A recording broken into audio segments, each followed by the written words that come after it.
Mundo Ejecutivo presenta.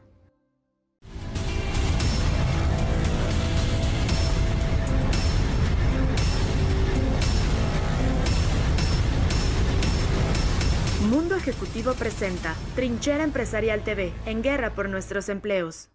Muy buenas tardes a todos, como todos los martes, aquí en punto de las 7, saludándolos Dieter Holz, saludándolos desde nuestra trinchera, hablando sobre los temas de validez, pertinencia y que están en boca de todos en estos días. En esta ocasión vamos a hablar sobre un tema muy interesante. Nos acompañan, como siempre, Larry Rubin, está también con nosotros Verónica Vaz y pues disculpamos a Agustín Barrios Gómez y Gerardo Gutiérrez Candiani por estar imposibilitados de estar con nosotros en esta ocasión. Tenemos, sin embargo, a un invitado de súper lujo, con gran conocimiento en un tema que obviamente hoy en día está en cualquier mesa, está en cualquier sobremesa y también en las preocupaciones de cada uno de nosotros, tanto el sector privado como el sector público. Está con nosotros Salomón Chertorivsky-Boldenberg. Salomón fue secretario de Salud del 2011 al 2012 en el sexenio de Felipe Calderón.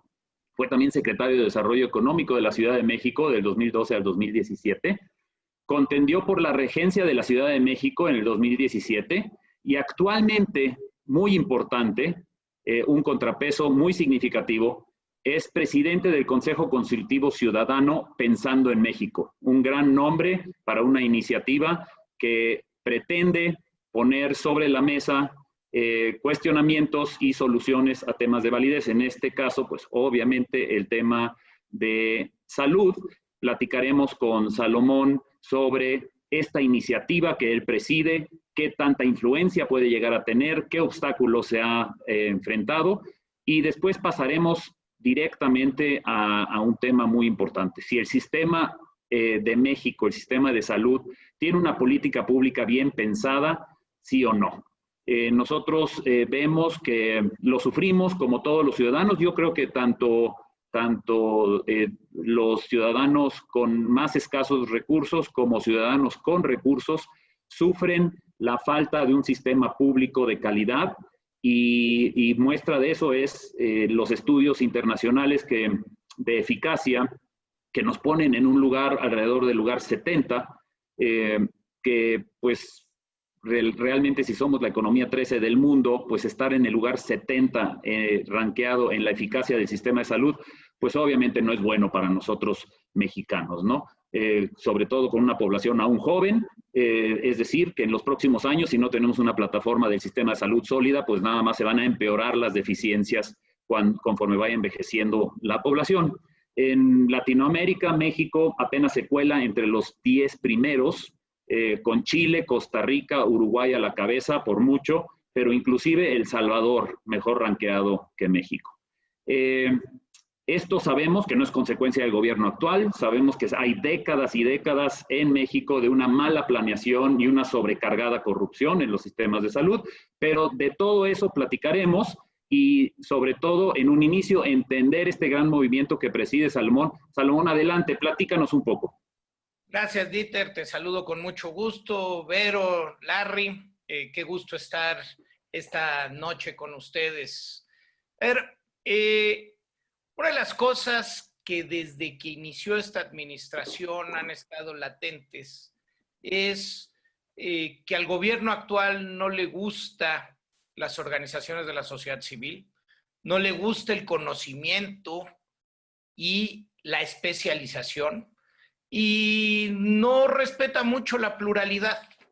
El Consejo Consultivo Ciudadano Pensando en México tiene como objeto primordial el abrir un espacio serio, responsable, de diálogo reflexivo, respetuoso para las organizaciones de la sociedad civil, para el conocimiento y los especialistas y las especialistas en los diferentes temas, y para la pluralidad. Es decir, México es un país muy grande, es un país donde muchas y muchos pensamos cosas diferentes, no es un país de un grupo en el gobierno y de una oposición, Es un país de muchas oposiciones, de muchos grupos de pensamiento, de muchas ideas que convergen en la arena pública. Se necesitan espacios que con metodología, con puntualidad, basados en evidencia y en los hechos, y no en las ideologías o en las creencias, en las pulsiones o en las pasiones, sino realmente en lo que se pueda estudiar, lo que se pueda demostrar, pueda proponer y pueda llevar a cabo tareas reflexivas para que se lleven a cabo. Pensando en ello, es que Movimiento Ciudadano ofrece esta plataforma a un grupo de ciudadanas y ciudadanos que no tienen que ver con la militancia partidista, sino que lo que nos mueve es poder aportar en este terreno. Y es así como en el Consejo Consultivo hay 37 mujeres y hombres que nos juntamos periódicamente a discutir los grandes problemas de nuestro país. Entre ellos está Verónica Vaz, pero puedo mencionar a Federico Reyes Heroles, a Jacqueline Pechart, a Raúl Trejo del Abre, a Lourdes Morales, a Sergio Alcocer, a Raúl Padilla, a Nicolás Alvarado, a Tele Vale, a Patricia Mercado y un largo etcétera. Hombres y mujeres, cada uno especialista en sus temas, que nos juntamos, insisto, a dialogar, a pensar los grandes temas de nuestro país y sobre todo a proponer. Hemos discutido y hemos reflexionado, hemos escrito sobre temas de economía, temas presupuestales, temas migratorios, Larry, y de nuestra relación bilateral, temas de educación, Dieter. Hemos dialogado mucho, ahora sí que por pues la realidad que nos está tocando vivir, los temas de salud, sobre los cuales estaré encantado de platicar mucho más a fondo, pero insisto, sumarizo, el objetivo de Pensando en México es poder tener un espacio donde la reflexión basada en evidencia sea la norma y la propuesta respetuosa, sin estridencia, sea el camino para poder enfrentar un diálogo que permita construir una mejor posibilidad de país. Excelente, Salomón. Pues yo creo que estos foros como Trinchera Empresarial, apartidistas, pues buscan precisamente alimentar a nuestra querida audiencia con conocimiento de alternativas, con conocimiento de lo que está bien actualmente, de lo que podría estar mejor y sobre todo sembrar esa pequeña semilla de coparticipación. Creo que en nuestra audiencia hay gente muy relevante y con mucha energía para tratar de colaborar en los cambios que se requieren. Y no me refiero a los cambios políticos, me refiero a los cambios que hagan un bien para la población de México. En ese sentido, pues entremos a tu área de experiencia o una de tus áreas de experiencia, que es la salud en México. Estábamos hablando en mi introducción, mencioné que realmente tenemos un sistema de salud deficiente que se ha ido acumulando por décadas. No tenemos un sistema que está listo para atender a la población. Ha vivido de simular, que sí lo hace, y pues por ahí hasta se dice, ¿no?, que una de las maneras más seguras en México de perder el estatus de clase media es que algún familiar se enferme o se accidente de manera grave, ya que el patrimonio familiar se va en atender el suceso, ¿no?, en el sistema privado, a falta de garantías de la disponibilidad o la calidad del sistema público. Realmente no tiene la mejor de las imágenes nuestro sistema de salud. ¿Qué opinas tú? ¿Qué es lo que no se hizo? Sabemos que tenemos pandemias mucho más graves que lo que actualmente nos está pasando, como es la diabetes, como es la obesidad, que pues realmente son un verdadero detractor del desarrollo social en México y una fuente de muertes altísima y de enfermedad que previene que la gente sea productiva. ¿Qué es lo que dejó de suceder en el sistema de salud y cómo podemos recuperarlo, Salomón? Mira, Dieter, déjame, y qué bueno que tenemos un foro abierto, y con el aprecio y el respeto que te tengo desde hace muchos años, déjame decirte que estoy completamente de desacuerdo contigo. En efecto, lo que ha logrado este gobierno, lo que ha logrado el presidente López Obrador desde su campaña, es repetir una mentira 1000 veces de que hay un sistema de salud destrozado en nuestro país, y mira, hasta una gente como tú se lo cree. Y eso es muy sorprendente. Digo, para mí es realmente una cosa muy sorprendente, porque el sistema de salud de México se fue construyendo a lo largo de muchas décadas, y México en el 2018 tenía un sistema de salud lejos, lejísimos de perfecto, y esas son las cosas a donde podemos entrar. ¿Qué se podía hacer? ¿Cómo se puede mejorar? ¿Dónde están los retos? ¿Dónde están las oportunidades? Pero el sistema de salud público en México, para un sistema de 128 millones de mexicanos, con lo poco que este país le ha invertido a lo largo de los años al sistema de salud, México tuvo la construcción de un sistema de salud, por lo menos desde los años 80, en que encabezó la salud el maestro Guillermo Soberón, que acaba de fallecer hace una semana. Y en lo sucesivo, después de Guillermo Soberón, con Jesús Cumate, Juan Ramón de la Fuente, José Antonio González Fernández, Julio Frenk, José Ángel Córdoba Villalobos, un servidor, Mercedes Juan y el doctor José Narro, hubo una historia de continuidad y de construcción en el sistema de salud. Oye, Salomón, perdón, perdón por interrumpirte. ¿Por qué entonces está México en uno de los últimos lugares del mundo en número de camas por 100,000 habitantes? Esa es una muy mala base para medir a México y para usarlo como referencia. En efecto, cuando vemos las estadísticas de la OCDE y lo que medimos es número de médicos por habitante, número de camas por habitante, pues pareciera que ante los países, insisto, de la OCDE e incluso de algunos países latinoamericanos, la estadística como tal se puede ver mal. Primero, Dieter, lo más importante que hay que ver es la atención, la esperanza de vida y cómo ha crecido, el tipo de padecimientos que antes se tenían que atender y los que hoy se atienden. Les voy a dar algunos números que me parecen relevantes, porque otra vez pareciera esto que decía Dieter, que no se atiende. A ver, todos los días, el sistema de salud mexicano atiende a 1 millón de personas, el sistema público, porque hay que decirlo también, porque esa es también una falsa interpretación. En materia de intervención, en cuanto te tienes que quedar en un hospital, el segundo nivel, ¿no? Por una causa sencilla, o bien una intervención de mayor envergadura, como son los cánceres, o un infarto agudo al miocardio, más del 95% de las mexicanas y los mexicanos se atienden en un sistema público. 4,500 niñas y niños nacen todos los días en hospitales en nuestro país.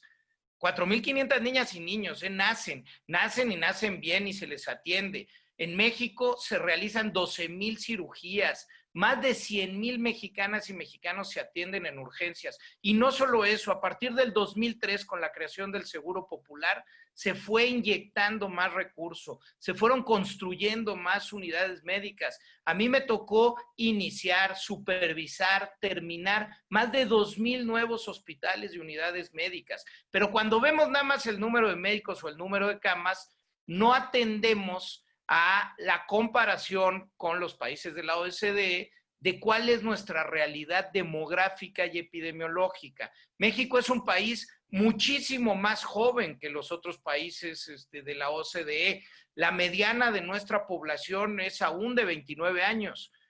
No quiere decir que no nos tengamos que preparar para un futuro de envejecimiento y un futuro de enfermedades crónicas no transmisibles como ya lo tenemos. Pero la realidad es que la radiografía de la salud de México se tiene que ver con nuestras propias necesidades y con nuestras propias realidades, y se tiene que ver además de cómo se fue construyendo el sistema de salud. Insisto, en el 2018 el sistema de salud de nuestro país, lejos de perfecto, como ya lo decías, con espacios en donde algunos gobiernos estatales desviaron recursos, pero no solo de salud, desviaron recursos de lo que fuera. Ahí no es un tema del Seguro Popular, es un tema de los rateros, y a los rateros hay que castigarlos, y en las reglas de los sistemas hay que cerrar las oportunidades para la corrupción.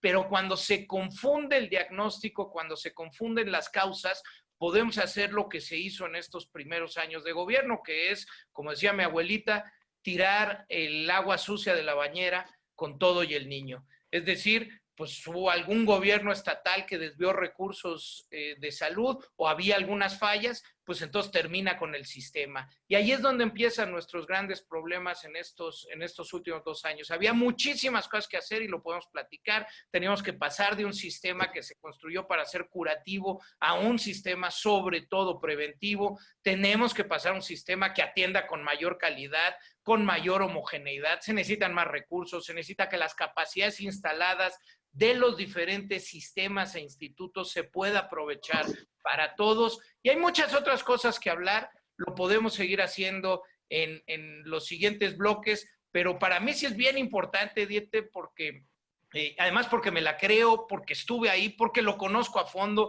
porque conozco cómo más de 1 millón de mujeres y hombres trabajan todos los días para entregarse a la salud. El sector salud de nuestro país era uno de los orgullos que habíamos. Muy bien. Salomón, vamos a irnos a corte. Yo me quedo con una reflexión que es precisamente el valor de este gran foro de trinchera empresarial, desmitificar algunas de las cosas que están permeadas como supuesto conocimiento. Ahora yo creo que hace falta un cabildeo más fuerte entonces con las organizaciones mundiales como la Panamericana, etcétera, que precisamente nos colocan en el 10º lugar en Latinoamérica con países como El Salvador adelante de nosotros, o en el lugar 70 a nivel mundial. Pero bueno, eso será porque no conocen a detalle el sistema de salud en México y las necesidades que tienen. Con eso, audiencia, nos vamos a un breve corte comercial para permitirle a nuestros patrocinadores expresarse y regresamos con Vero Vaz.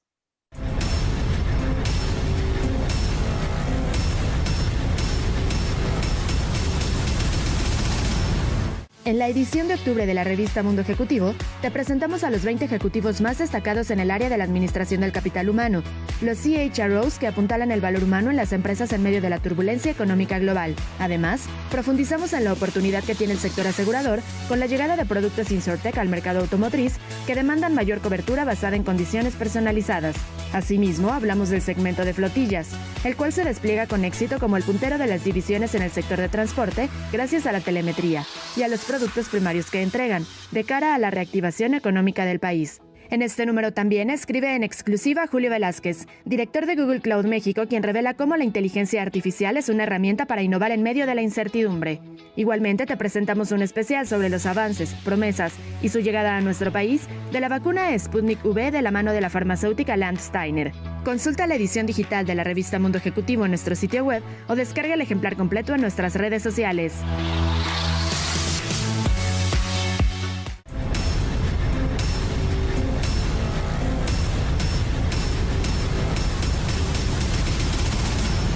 Querida audiencia, estamos de vuelta con ustedes aquí en Trinchera Empresarial, en nuestro primer segmento interesantísimo, el punto de vista conocedor de Salomón, que me dio un manazo, yo por desconocedor de todo lo que se ha logrado, pero es muy válido, de eso se trata Trinchera Empresarial.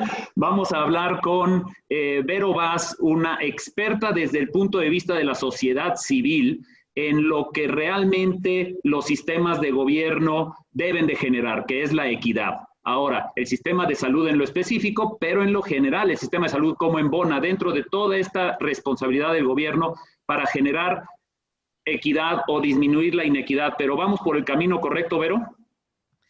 Pues miren, tuve un fin de semana muy interesante porque por una parte estuve revisando algunas de las lecciones del nuevo libro del intelectual Fareed Zakaria, que saca su libro de 10 lecciones para la era de la pospandemia. Y uno de los temas que dice es que se ha probado que los gobiernos que han hecho un mejor trabajo con el tema de la pandemia no tiene que ver con la ideología del gobierno o con el tamaño del gobierno, sino tiene que ver con la calidad, ¿no?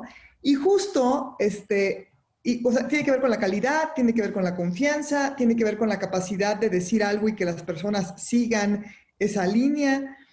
Y tiene que ver con la posibilidad de que las personas cuando se enferman, de entrada sepan qué hacer, ¿no?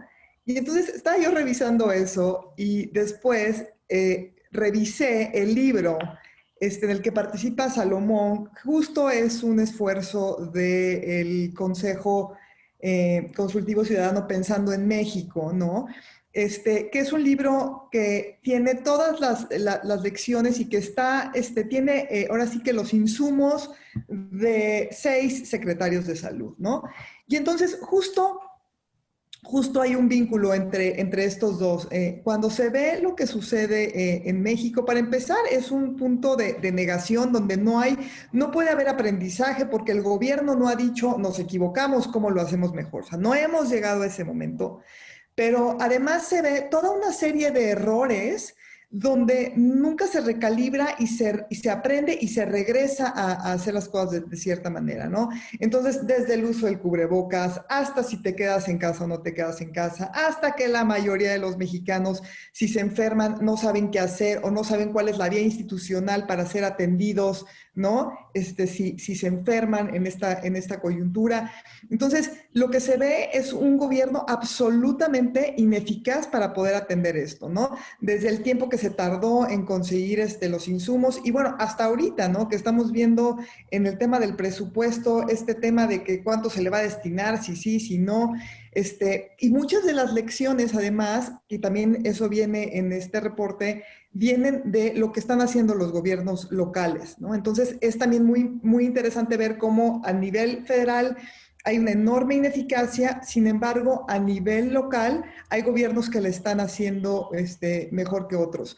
Pero uno de los temas que más preocupan es cómo esta crisis profundiza la inequidad, cómo las personas que tienen mejores posiciones tienen más posibilidades de quedarse en casa, el tema del acceso a tener a crédito, el tema de poder ser tratado de diferente manera cuando se llega a ser atendido por un doctor. Entonces, desde eso hasta el tema de la educación, ¿no? ¿Qué va a pasar en este año o 2 años o no sabemos cuánto que no se va a poder ir de manera presencial y cómo eso abre una brecha en la inequidad? Entonces, sí vemos un gobierno que no está pudiendo atender esto de una manera eficaz y que tampoco está aprendiendo y que tampoco está escuchando. Entonces, ahí me gustaría cerrar.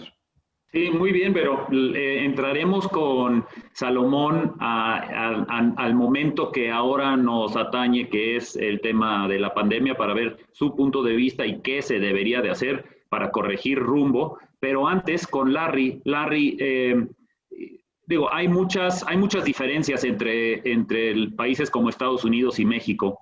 Sin embargo, hay algunas similitudes en algunas dolencias, ¿no? Bueno, ahora obviamente la pandemia que le duele a todos, pero en los sistemas de salud sí hay algunas cuestiones que son similares, sobre todo en pues, aquellas pandemias que ya conocemos, ¿no? Como la obesidad, como cuestiones que son más incluyentes de otras razones, no nada más de si tienes un sistema de salud bueno o no. Sabemos muy bien que en México el sistema de salud preventivo básicamente no existe. Salomón está muy correcto en decir que México es punta de lanza en muchos tratamientos de enfermedades graves, pero la medicina preventiva que hoy en día y conforme vaya envejeciendo la población, pues cada vez surge mayor importancia. ¿Cómo estamos en esas cuestiones comparados con un país como Estados Unidos, Larry? Pues justo parte de lo que yo quería comentar con Salomón, sabiendo que diabetes, obesidad, son dos de las enfermedades que aquejan no nada más a México, como también lamentablemente punta de lanza junto con Estados Unidos, y obviamente ponen un ejemplo fatal para el mundo, pero ¿qué se puede hacer, Salo? ¿Por qué esas tasas de obesidad, esas tasas de diabetes en México, en Estados Unidos? Obviamente, pues por lo que está comiendo el mexicano, ¿no? Y ahí es donde empieza este severo problema. Pero ¿qué se puede hacer? Porque lo importante no es tanto ver hacia atrás, sino ver hacia adelante. ¿Cómo puedes ayudar a este hemisferio a mejorar su salud, que obviamente en sus hábitos alimenticios están pésimos?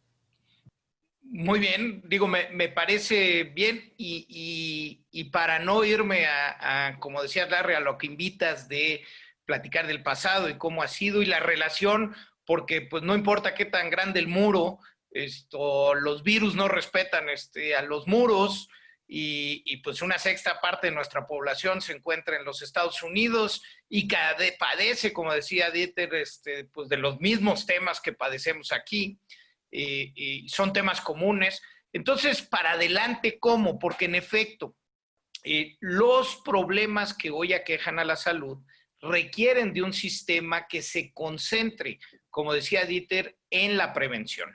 Déjenme tratar de explicar esto porque pues parece un cliché ya decir la prevención. Pues sí, pero ¿qué significa virar un sistema preventivo? Generar un sistema preventivo. Y déjenme tratar de ir ahora sí que por las piedritas. Primero, lo primero que hay que entender es que un sistema preventivo está fuera de la clínica y el consultorio. Es decir, donde se previene es antes de llegar al médico, es donde se tiene que realizar una parte importante en las comunidades, en el hogar, en el lugar de trabajo, en las colonias. Es ahí donde se tiene que hacer una parte fundamental del tema preventivo. Y el tema preventivo se tiene que dividir en dos. El primero es hacer aquellas cosas que nos reducen la probabilidad de padecer alguna enfermedad. Por ejemplo, pues todos sabemos que el tabaco hace daño. Aquí no hay que cuánto fumas, no.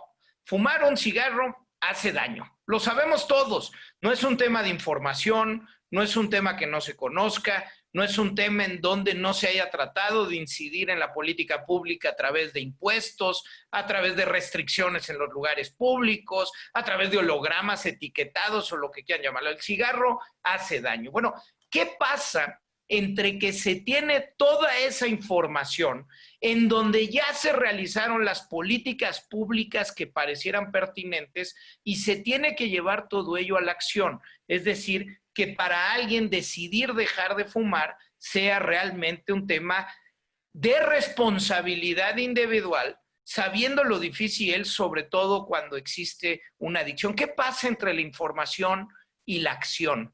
Les pongo otro ejemplo muy concreto. Fíjense, cuando hacíamos encuestas entre jóvenes de 15 y 29 años de utilización de condón, todas las muchachas y los muchachos que contestaban la encuesta sabían cómo se usaba, para qué servía, cómo se pone, por qué lo debes de usar, etcétera, etcétera. 99.7 sabía contestar perfectamente bien esto, tenían la información, pero 1 de cada 3 mujeres y 1 de cada 2 hombres no utiliza un condón en su primer relación sexual. ¿Qué pasa entre que tienes la información y esa información la llevas a la acción? ¿Cómo generamos responsabilidad en cada individuo y en la comunidad para tomar las acciones, insisto, de la información que existe? Entonces, la primera parte de la prevención es cómo formamos diferente a las mexicanas y a los mexicanos, a los mexicoamericanos, para que tomen definiciones diferentes. Ese es el primer paso en términos preventivos. El segundo aspecto de la prevención es el revisarte, el llegar a la unidad médica, a tu médico de primer contacto, a tu doctora, con oportunidad. Normalmente no somos muy dejados. No, tenemos ahí un tema de que miedo, mejor pues si no voy no me detecta nada, sabemos que tenemos que ir al dentista, es horrible ir al dentista, pero sabemos que tendríamos que ir al dentista 1 vez al año y no vamos hasta que nos duele. ¿Cómo le hacemos para que la consulta de sano a lo largo de mis diferentes etapas de vida sea una realidad? Cuando están los niños, la verdad es que los papás y las mamás llevamos a los niños en sus primeros años de vida a que se les apliquen sus vacunas, a que se les hagan sus chequeos y un tiempo después, pues podemos seguir cuidando a los niños. Pero ya cuando empiezan los niños a ser jóvenes y ellos tienen que empezar a tomar sus definiciones de ir cuando están sanos al médico y después cuando eres adulto, tú saber que tienes que ir de manera periódica en las diferentes etapas de tu vida a checarte, es algo que nos cuesta mucho trabajo. Ahí tenemos que hacer dos cosas. Perdón. Sí, lo que iba yo a comentar es que, perdón Larry, porque seguramente tú tienes opinión acerca de lo que dice Salomón, pero pues yo creo que es algo tan multifactorial, Salomón, que no tiene que ver nada más con el sistema de salud, ¿cierto? Porque es una cuestión de educación y es una cuestión de civismo, de respeto por ti mismo y respeto al prójimo, obviamente. Cuando tú estás sano, pues respetas también a la gente que está a tu alrededor. A mí me tocó redactar el proyecto de nación para el actual gobierno en todo lo que es activación física y deporte, que es una cuestión que todos los países analizados que utilizamos para sentar las 8 bases principales de este nuevo plan, era que pues en 20 a 25 años ibas a ver realmente una sociedad más sana. No la puedes ver de un año a otra. Entonces, Larry, en ese sentido, si nos puedes compartir un poco qué opinas con la diferencia entre lo que es culturalmente inherente en el cuidado de la salud que se inculca desde que eres chiquito en Estados Unidos versus lo que se hace en México.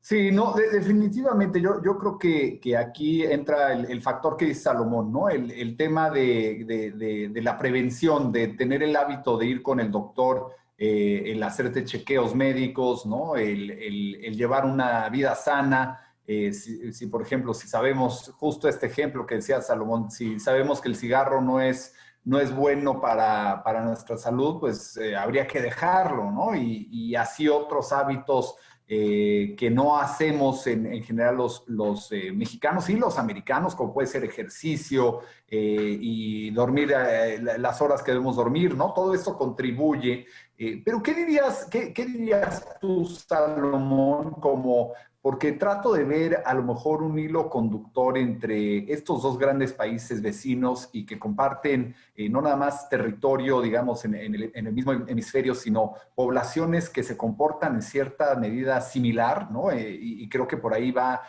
por qué el mexicano y el americano en su conjunto son unas de las poblaciones más poco saludables del mundo. ¿Cuál es ese hilo conductor? Obviamente recae mucho en lo que come, ¿no? El mexicano come mucha grasa, los changarros que encuentras en cada esquina de cualquier parte del país, ¿no? En Estados Unidos demasiadas azúcares.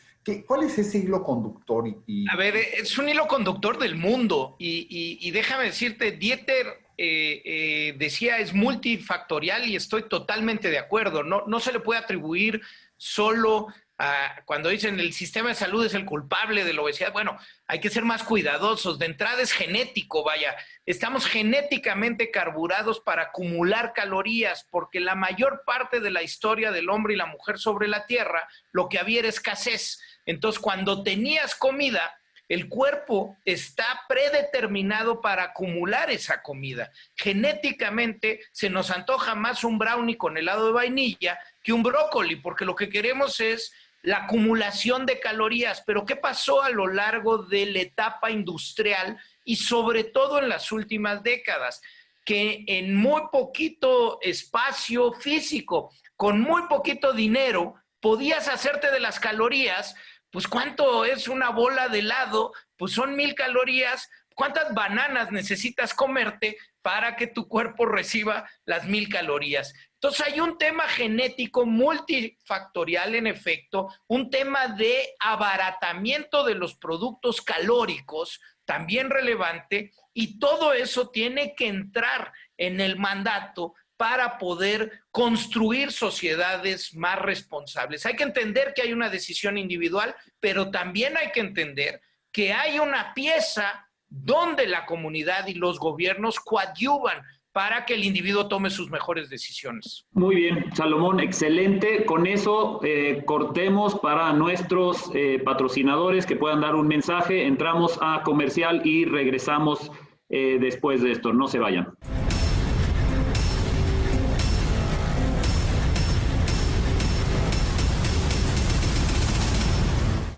Conoce el único Marketplace First Class que tenemos para ti. Encuentra lo que deseas en cualquier momento y desde cualquier lugar en Mi Shop, el sitio donde tendrás productos de la mejor calidad como alimentos, licores y una asombrosa galería de arte con piezas de los artistas más importantes del gremio. Visita nuestra página mishop.com.mx y comienza a disfrutar de nuestros exclusivos productos. Tus compras por internet nunca te habían dado tanto prestigio.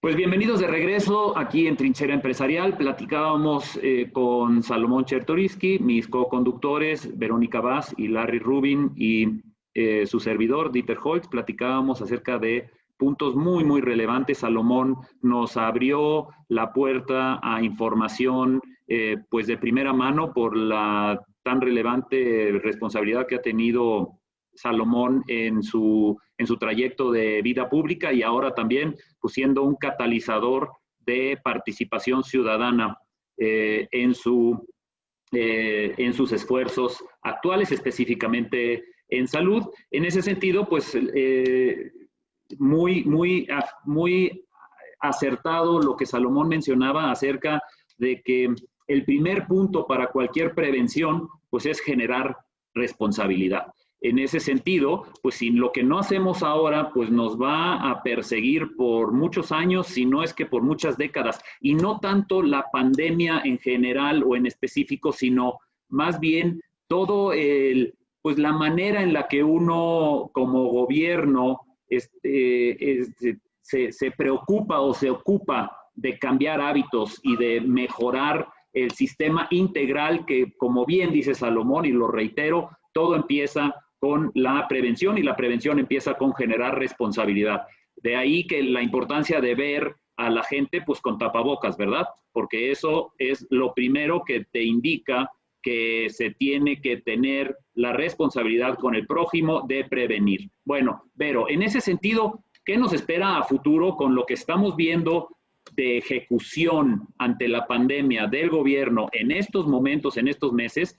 ¿Qué nos espera a futuro? Porque pues pandemias van a seguir viniendo, ¿no? Nosotros como sociedad civil y como sociedad en general podemos estar hartos de la pandemia, pero la realidad es que esto no se va a solucionar pronto. Entonces, es muy importante, yo creo que poder tomar un espacio, ¿no? Para poder decir qué hemos aprendido, dónde están los datos, qué le ha faltado al gobierno, ¿no? Y poder ponernos de acuerdo sobre puntos muy básicos, desde el cubrebocas hasta qué significan los semáforos, los estamos siguiendo, no los estamos siguiendo, qué está pasando a nivel local. Entonces yo creo que es un gran momento, ya llevamos un tramo recorrido y muchos errores, entonces me parece que es un gran momento para decir, a ver, ¿qué está faltando y qué es lo que se requiere? Salomón, en ese sentido, hay un presupuesto que se elaboró durante la pandemia para el 2021 que pues no tiene mucha claridad acerca del contenido específico para salir de este problema, ¿no? Porque en el 2021 vamos a seguir viviendo este problema. Entonces, en ese sentido, Salomón, ¿qué dejamos de hacer y qué tenemos que hacer? ¿Dónde están pues esas bisagras que se tienen que apretar de inmediato? A ver, creo que entre los dos comentarios se establece muy bien. El primer tema es esto, entender que la pandemia será larga. Aún si llega alguna vacuna o algunas vacunas, que yo creo que es muy probable que lleguen, la vacuna es un coadyuvante más. Muy pocas veces en la historia una vacuna ha sido una silver bullet y a partir de esa vacuna ya se logra, si se vacuna a todos, terminar con una enfermedad. Esto ha pasado con la polio, con la vacuna primero de Jonas Salk y después con la Sabin, que en 79 en Estados Unidos ya no había polio y en el 90 fue el último caso de polio en México. Pero, por ejemplo, la tuberculosis, que tenemos vacuna desde 1921, hasta el día de hoy en el mundo hay 10 millones de casos de tuberculosis y 1,5 millones de fallecimientos. La vacuna es efectiva, 50% de los casos se necesita salud pública, se necesita de prevención, etcétera, etcétera. Hay que entender que va a ser largo, aún con vacuna. El falso triunfalismo, ya se domó, ya se terminó, esto ya pasó, nos lleva a relajar las medidas. Eso es lo primero. Lo segundo, esto que decía Vero es importantísimo, la capacidad de recalcular, de pivotear, de aprender de lo que no conocíamos antes, incorporarlo y retomar las decisiones. Déjenme ponerlo así de manera muy simple. Es como en el Waze, cuando sales de casa y le pones la dirección a la que quieres llegar y te dice, pues esta va a ser tu ruta y vas a hacer 27 minutos. Pero sales de tu casa y de repente recalcula el Waze y te dice, pues ahora vas a hacer 41 minutos porque hay mucho tráfico y te sugerimos que te vayas por esta otra ruta. El tomar esa otra ruta hace caso de la nueva información, de la nueva inteligencia. Si quieres llegar a tu destino, más te vale que le hagas caso a la nueva información. ¿Qué nos ha pasado en nuestro país? Que a pesar de la nueva información, a pesar de las experiencias que han vivido otros países y los aprendizajes que nos han dejado esos países, no hemos querido recalcular desde que la pandemia inició. Digo algunos puntos fundamentales que necesitamos replantear en lo inmediato. Ya hablaba de hacer conciencia de que esto será largo, pero hay que hablar de que necesitamos más y mejor información y para ello necesitamos hacer muchísimas más pruebas de las que estamos haciendo. Si no conocemos quién está infectado, si no trazamos para ver los contactos de quien está infectado y ver esos propios contagios y empezamos a hacer una epidemiología de mucho más precisión, simplemente va a ser muy difícil que se controlen los contagios y por ende los fallecimientos. Si Salomón, perdón por interrumpirte, pero me interesa mucho ese punto de vista que acabas de tocar, una estadística que no miente. Tenemos alrededor de 11.500 pruebas por millón de habitantes, que es lo mismo que hace Bangladesh o lo mismo que hace Indonesia,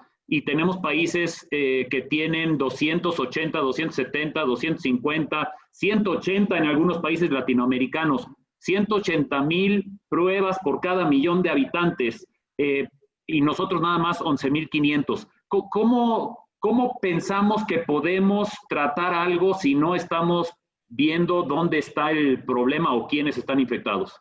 Así es, Dieter, y es en dos sentidos, yo diría, el tema de las pruebas.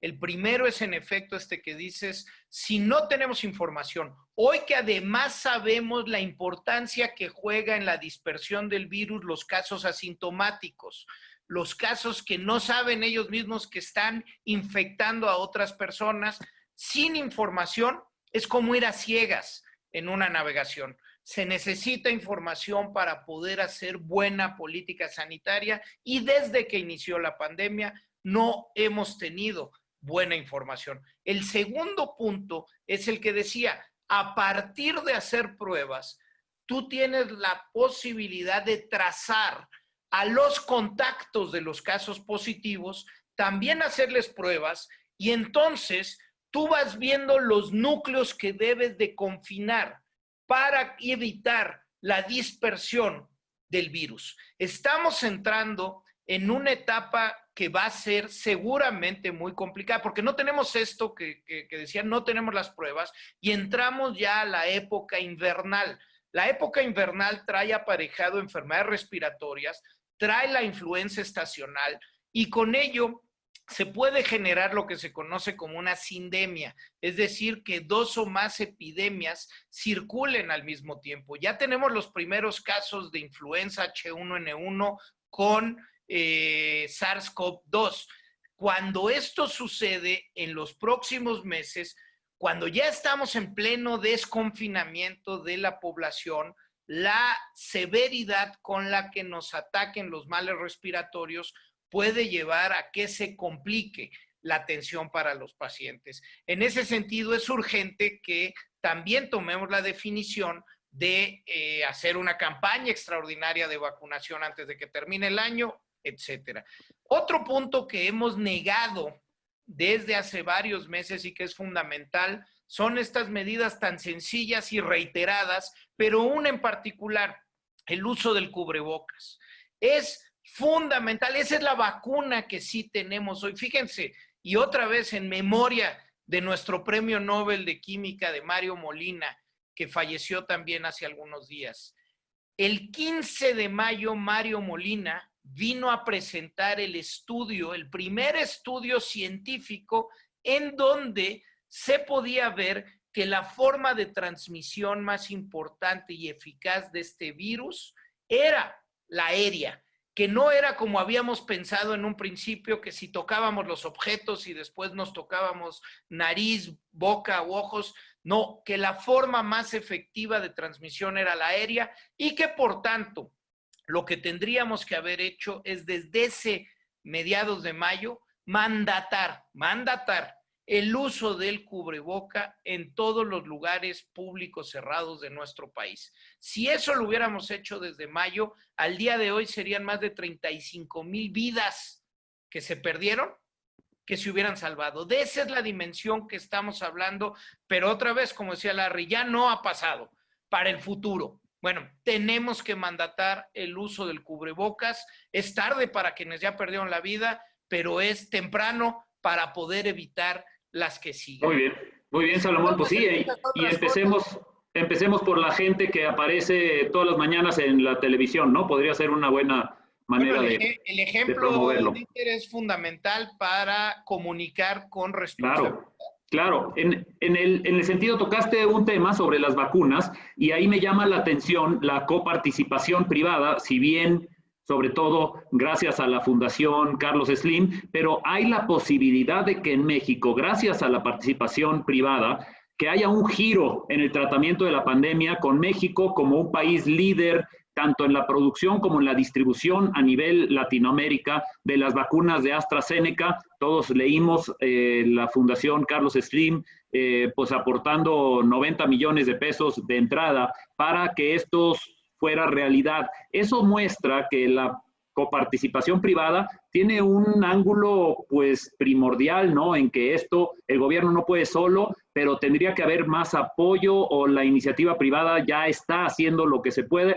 ¿Cómo está esa diferencia? Y déjame empezar con Larry. ¿Qué opinas tú desde el punto de vista de la coparticipación privada? ¿Qué está sucediendo en Estados Unidos? Porque sabemos que tenemos un fenómeno similar en Estados Unidos a lo que es en México, ¿no? O sea, el ejemplo desde el más alto liderazgo en el país sobre la importancia de la precaución no existe ni en el gobierno de Estados Unidos ni en el gobierno de México, pero puede haber cosas que son más sólidas, que soportan inclusive una falta de responsabilidad como esa en el liderazgo. ¿Qué diferencias hay en la participación privada en Estados Unidos en el sistema de salud versus México, Larry? Y luego pasemos con Salomón para que dé sus puntos de cierre al respecto. Claro, Dieter, gracias. Yo creo que definitivamente esta participación público-privada es de suma importancia, ¿no? El gobierno actual en Estados Unidos ha destinado en investigación y desarrollo a empresas como Pfizer, Janssen, la Moderna, ¿no? La Moderna es de comida, pero Moderna, el farmacéutico, definitivamente le ha destinado muchísimo para la vacuna. Ya varias, Merck también tiene, ¿no? Entonces varias ya están en fase 2, a punto de lograr fase 3, que esa es una gran noticia. Creo que en próximos meses veremos ya la FDA aprobando alguna de ellas y pues será cuestión de pocas semanas para lograrlo. Pero como dice Salomón, lo que podemos hacer hoy por hoy es usar el cubrebocas lo más posible cuando salgamos, ¿no? Yo sigo viendo a muchísimas personas que no lo usan, pensando a lo mejor porque si ya les dio no les puede dar, que también es otra falacia, ¿no, Salomón? Que si ya te dio no te puede volver a dar el COVID. Gerardo, nuestro coconductor, nos platicaba de 2 casos que él conoce que le ha repetidamente dado a las mismas personas. Entonces, esto de que si ya te dio no te puede volver a dar COVID es también una falacia. Entonces, no debe ser una razón para no salir con el cubrebocas. Es incómodo para todos y definitivamente, pues ni modo, ¿no? Eso es lo que hay que hacer. ¿Cómo Muy bien, Larry. Muy bien, Larry. Pues en ese sentido, Salomón, tú estuviste en lo más alto de la responsabilidad del sistema de salud en México. La iniciativa privada en estos momentos ¿Es esencial? ¿No es esencial? ¿El gobierno puede solo o no? Por favor, con eso concluye tú el programa. Muchas gracias. Pues sí, tenemos ya nada más un minutito. Y déjame decirlo, el ejemplo que ha dado el esfuerzo público-privado en estos meses es fantástico. Es inusitado una velocidad tan impresionante como la que vimos para la investigación y la producción de las posibles vacunas en el mundo. Y eso se ha logrado por esfuerzos público-privados, hay que decirlo. Ahora bien, hacia lo que viene. No es lo mismo tener vacuna que tener vacunación. Lo que tenemos que ir planteando y preparando desde el día de hoy es cómo vamos a generar las capacidades para que una vez que llegue la vacuna, la podamos realmente aplicar. Algunas cosas importantes. Necesitamos una red de frío. Muchas de las vacunas tienen que ir a temperaturas incluso muy bajas. Necesitamos vacunadores. Necesitamos que la gente sepa que si está en alguno de los grupos de riesgo, se debe de vacunar, porque todavía hay que hacer mucha conciencia social. Hay gente que no cree que aún estando la vacuna se pudiera vacunar. Entonces, para poder realmente combatir la pandemia en los próximos meses, necesitamos volver a replantear la estrategia, necesitamos reforzar los mecanismos, necesitamos trabajar con toda seriedad. El gobierno, los individuos, las empresas, la sociedad civil, todos en conjunto. Mientras tanto, como decía Larry, cuidémonos. La mascarilla es la pieza fundamental para poder prevenir en estos meses. Pues ahí lo tienen, estimada audiencia. Creo que tenemos todos la responsabilidad de ser un ejemplo de precaución y de prevención. Con eso despedimos el programa, se nos ha acabado el tiempo. Quisiéramos tener mucho más tiempo de platicar con Salomón. Excelente conversación, excelentes cifras y sobre todo siempre propositivo, Salomón. Esperemos volver a oír de ti y de tu iniciativa cuando toque ya tener las vacunas. Ahora, ¿cómo le hacemos para la vacunación? Como tú bien dices, porque es otro boleto. Pues muy bien, con eso nos despedimos. Muchas gracias, como siempre, por estar con nosotros. Hasta la próxima semana.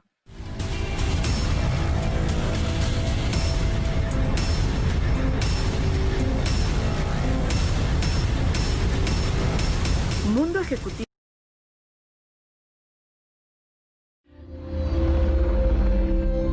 Mundo Ejecutivo presentó.